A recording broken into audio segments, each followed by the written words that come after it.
Fala aí galera, tudo bem com vocês? Diego Carvalho aqui. Hoje eu vou mostrar para vocês o pedal da Flama, o pedal Preamp, certo?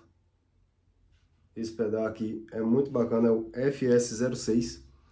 Ele tem 7 simulações de amplificadores com 2 canais clean e drive, entre eles Fender, Vox, Mesa Bug, Marshall, 50-on-50, enfim.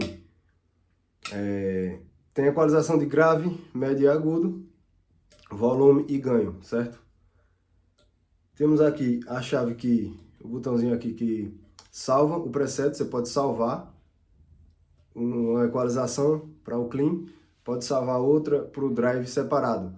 Aqui você pode usar de duas formas: alternando os canais, certo? O pedal fica ligado, você alterna entre o clean e o drive, ou ligando e desligando, seja lá no clean ou no drive, certo? Outra opção é você também desligar o simulador de gabinete dele e usar um impulse response por fora, certo? Tem essa opção também, ou usar o próprio simulador de gabinete dele, que já é muito bacana. Eu vou, na demonstração a seguir, vou mostrar o timbre de cada canal clean e drive, né, de cada amplificador. Tem algumas coisas que já estão salvas aqui, né, alguns presets, e aí na hora eu vou regulando de acordo com o meu gosto, certo?